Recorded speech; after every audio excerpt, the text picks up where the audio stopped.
네, 안녕하세요. 주식하는 전산쟁이 주공TV의 주식공무원입니다. 2019년 7월 29일 월요일이고요. 장전 투자 전략에 대해서 말씀드리도록 하겠습니다. 일단 미국 시장 먼저 좀 살펴봐야겠죠. 다우존스 30 평균 지수가 0.19% 상승을 하면서 시장을 마감을 했고요. 대형주 중심의 S&P 지수 역시 0.74% 상승을 하면서 시장을 마감을 했습니다. 기술 중심의 나스닥 1.11% 상승을 하면서 전일 하락폭을 완전히 회복하는 그런 모습을 보였습니다. 보여드린 바와 같이 S&P 500 지수와 나스닥 지수는 사상 최고치를 다시 한번 경신하는 그런 모습을 보였습니다. 미국의 어떤 2분기 성장률이 예상보다 훨씬 양호한 가운데 구글 등의 주요 기업들의 실적도 호조를 보이면서 상승을 이어나가는 그런 모습을 보였습니다. 지난주 우리나라 증시 글로벌 금리 기대감 악화 등에 따라서 전일 그러니까 지난주에 미국 증시가 약세를 보이면서 우리나라는 그 영향으로 2060선을 하회하기도 했습니다. 하지만 그 장막판에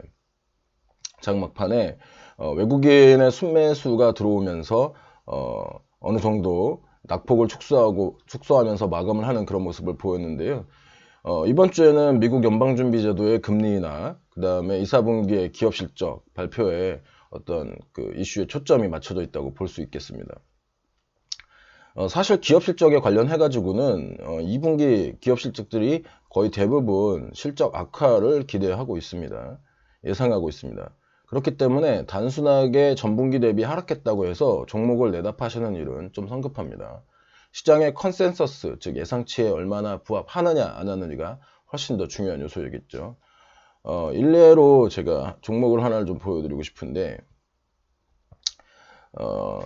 만도라는 종목이 지난주에 2분기 연결 기준 영업이익이 517억으로 지난해 같은 기간에 비해서 22% 감소하는 그런 모습을 보였습니다. 또 이제 매출액은 1조 4,635억원으로 2.1% 증가를 했는데 다만 그 당기순이익은 326억 원으로 16.5% 감소했습니다.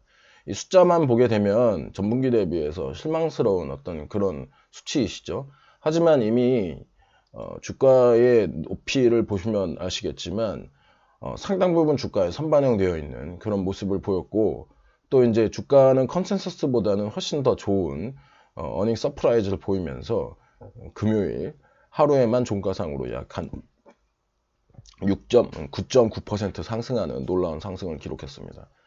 만도의 경우에는 지난 7월 4일 이때 이제 급락을 하는 모습을 보이는데요.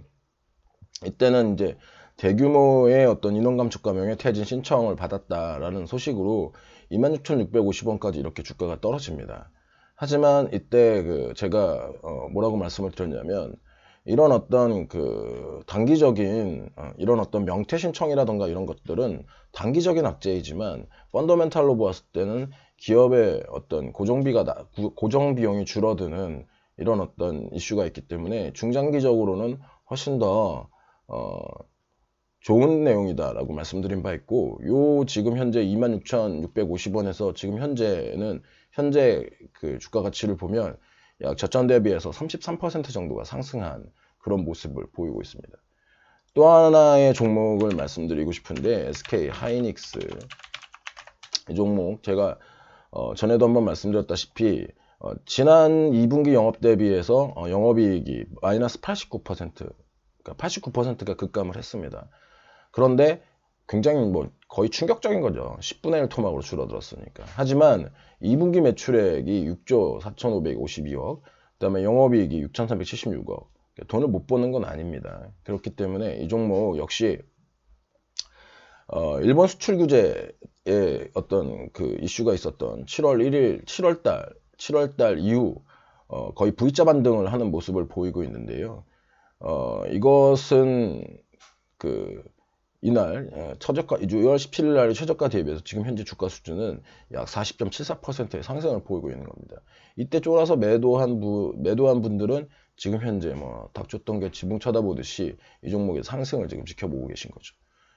그렇기 때문에 이번 주에도 어떤 기업들의 어떤 실적 발표가 이어지는데 제가 늘 말씀드리는 것처럼 너무 쪼실 필요가 없다는 겁니다. 물론 이제 실적 발표에 실적 발표를 주시하시면서 컨센서스에 부합되는지는 반드시 살펴보셔야겠죠. 이번 주에 또 하나 이슈가 되는 것이 무엇이냐면 금리 인하 시기입니다. 미국 시장은 지난주 이제 금요일날 금리 인하 기대감에 상승을 하는 모습을 보였습니다. 금요일날 아까 제가 S&P 500 지수와 나스닥 지수는 최고가를 기록을 했다고 했죠. 우리나라 한국은행이 선제적 금리 인하를 했잖아요. 그렇기 때문에 연준이 한 번에 0.5%를 인하하는 빅컷을 하거나 아니면 시장의 기대대로 0.25% 정도는 금리를 인하해 주어야 우리나라랑 어떤 균형이 좀 맞습니다. 시장은 뭐 최소한 0.25% 정도의 금리 인하를 기대하고 있고요. 이 정도 금리 인하가 어느 정도 나와야 시장의 충격에서 벗어날 수 있는 어떤 파운데이션 프레임이 만들어지는 겁니다. 또 마지막으로 중요한 것이 이제 일본의 화이트리스트 배제인데요. 이번 주 아베가 휴가를 마치고 오면 사인만 하면 화이트리스트는 배제된다고 전에도 말씀드렸습니다. 다만 이미 시장은 화이트리스트 배제에 따른 배제를 이제 전제로 움직이고 있고요. 화이트리스트 제외에 의한 시장 충격은 한 번에 단기간으로는 적을 가능성이 있습니다. 다만 화이트리스트 배제에 따른 어떤 수출 규제 품목이 이제 굉장히 많이 늘어나게 되죠. 지금은 한 3가지인데 이렇게 되면은 훨씬 더 많은 수출 규제 품목이 생기기 때문에 당연히 우리나라 경제 및 주가에는 어떤 부담이 될 수 있습니다. 그런데 이렇게 화이트리스트가 배제된다고 해서 여러분들이 할 수 있는 일이 있느냐? 사실 없습니다. 미리 걱정한다고 해서 해결할 수 있는 일이 아니라는 거죠. 미리 결정해서 해결되는 상황이 아니니까 여러분들은 시장의 어떤 움직임에 잘 대응하시면 됩니다. 주식은 멘탈 싸움이고요. 상대적인 게임입니다. 가장 효율적인 대응을 하는 투자자가 이제 살아남는 것이고요. 특히 이제 큰 시나리오를 개인 투자자들은 그릴 수 없잖아요. 그렇기 때문에 투자자들은 어떤 부표처럼 어떤 파도에 적응하는 드래프트하는 떠다니는 전략을 채택하시는 것이 가장 이롭습니다. 이게 이제 가장 오래 살아남는 방법이기도 하고요. 이제 가끔 보면 저는 이제 자신이 강한 어떤 배인 줄 알고 파도에 부딪히는 그런 투자자들을 보는데 그러다가 이제 박살나는 그런 경우 여러 번 봤습니다. 늘 말씀드리지만 강한 놈이 살아남는 것이 아니고 살아남는 놈이 강한 놈입니다. 오늘은 이번 주 시장에 이슈가 될 만한 국내 기업들의 실적 발표와 연준의 금리 인하 시기 그리고 화이트리스트의 제외에 따른 시장 대응 방법에 대해서 말씀드렸습니다. 여러분의 댓글, 추천, 좀 더 좋은 글을 쓸 수 있게 만드는 원동력이고요. 친구 추가, 알람 설정 등 해놓으시면 주식 공무원 글 보다 쉽게 받아보실 수 있습니다. 궁금하신 주제, 관심 있는 분야 댓글로 주시면 역시 글을 쓰는데 참고로 삼겠습니다. 오늘 하루도 성공 투자하시고요. 객관적으로 시장을 바라보는 주식 공무원과 함께 키워가세요. 지금까지 따박따박 수익률의 주식 공무원이었습니다. 여러분, 수고하셨습니다.